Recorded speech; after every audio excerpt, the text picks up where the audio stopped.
Friends, இன்றைக்கி வந்து நம்ம கோபி மஞ்சூரியனையும் பரோட்டாவையும் வச்சு நம்ம டிஃப்ரெண்ட்டாக ஒரு டிஷ் தான் பண்ண போகிறோம்.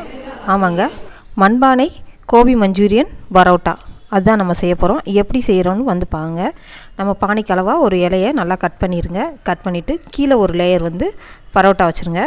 பரோட்டா வச்சுட்டு நம்ம வந்து வெஜ்ஜு குருமா, இது வந்து நம்ம கோபி மஞ்சூரியன் தானே வைக்க போகிறோம். அதனால் வெஜ்ஜு குருமா ஒரு கரண்டி வந்து அதில் எடுத்து ஊற்றிடுங்க.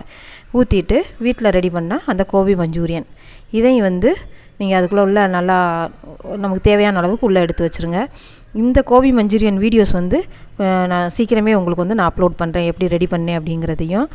அதுக்கப்புறம் மேலே வந்து ஒரு பரோட்டா உள்ளே வச்சுட்டு மேலே கொஞ்சம் நமக்கு வந்து அந்த சால்னா அதையும் ஊற்றிடுங்க. ஊற்றிட்டு மறுபடியும் ஒரு லேயர் வந்து அந்த நம்ம ரெடி பண்ணால் அந்த கோபி மஞ்சூரியன் அதை வந்து உள்ளே வச்சுருங்க.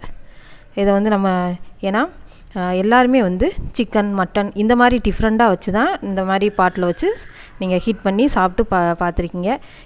ஒரு முறை இந்த கோபி மஞ்சூரியன் வச்சு நீங்கள் சாப்பிட்டு பாருங்கள். உண்மையிலேங்க வேறு லெவல் டேஸ்ட்டு. இதுக்கு மேலேயும் ஒரு பரோட்டா வச்சுட்டு நம்ம வந்து நல்லா உள்ளே வந்து லாக் பண்ணிடலாம். ஏன்னா அந்த லாக் பண்ணுறப்ப தான் நமக்கு வந்து நல்லா கீட்டு ஏறுறப்போ ஒன்றோட ஒன்று மெல்ட் ஆகி டேஸ்ட் நல்லா டிஃப்ரெண்ட்டாக இருக்கும். ட்ரை பண்ணி பாருங்கள். இதுக்கு மேலே வந்து கொஞ்சம் ஒரு கரண்டி சால்னா ஊற்றிட்டு மேலேயும் ஒரு லேயர் வந்து நம்ம வந்து இலை போட்டுடலாம். அந்த வாழை இலை வதங்குறப்ப தான் அந்த ஃப்ளேவர் நமக்கு வந்து கூடுதலாகவே கிடைக்குது. கீழேயும் ஒரு இலை போட்டுருக்கோம், மேலேயும் ஒரு இலை போட்டு நல்லா காற்று வெளியில் அந்த கீட்டோட இது வந்து வெளியில் போகாமல் இந்த இலையை வந்து லைட்டாக கொழுந்து இலையாக பார்த்து ஒரு வாழை நார் எடுத்துகிட்டு நம்ம நல்லா டைட் பண்ணி கட்டிடுங்க. காற்று வெளில வராமல் அந்த இது வந்து கீட்டு வந்து வெளியில் போகாத அளவுக்கு நல்லா கட்டிடுங்க. அப்போ தான் கட்டினா தான் நமக்கு சீக்கிரமே ஒரு 10 நிமிஷத்துக்குள்ளே நமக்கு வந்து இது வந்து ரெடி ஆயிரும்.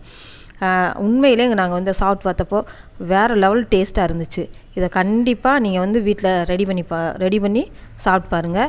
இது நான் அந்த கோபி மஞ்சூரியனும் ரொம்ப ஈஸி தாங்க. நான் அந்த வீடியோவும் உங்களுக்கு வந்து நான் அப்லோட் பண்ணுறேன். நீங்கள் கடையில் போய் வாங்கி சாப்பிட்றதுக்கு ஒரு டைம் வந்து இந்த மாதிரி வீட்லேயும் செஞ்சு பாருங்கள். உங்களுக்கு பிடிச்ச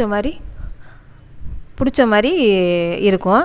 அப்புறம் வந்து ஃப்ரெண்ட்ஸ், அப்புறம் எனக்கு நீங்கள் செஞ்சு ரெடி பண்ணி சாப்பிட்டு பார்த்துட்டு எனக்கு மறக்காமல் கமெண்ட் பண்ணுங்கள். என்னோடய சேனல் உங்களுக்கு பிடிச்சிருக்கு அப்படின்னா சப்ஸ்கிரைப் பண்ணுங்கள், லைக் பண்ணுங்கள்.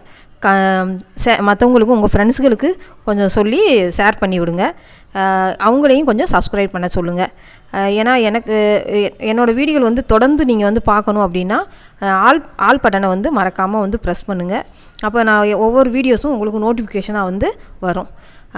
நீங்கள் வந்து இப்போ நீங்கள் அந்த பரோட்டா வந்து அந்த பானையிலேருந்து நீங்கள் வெளியில் எடுக்கிறப்பயே உங்களுக்கு தெரியும், அவ்வளோ சாஃப்டாகவும் உண்மையாகவே நல்ல ஒரு எப்படி சொல்கிறது, அந்த நான்வெஜ் சாப்பிட்டுட்டு இந்த ஒரு டேஸ்ட் வந்து ரொம்ப டிஃப்ரெண்ட்டாக உண்மையிலே ரொம்ப அருமையாக இருந்துச்சு.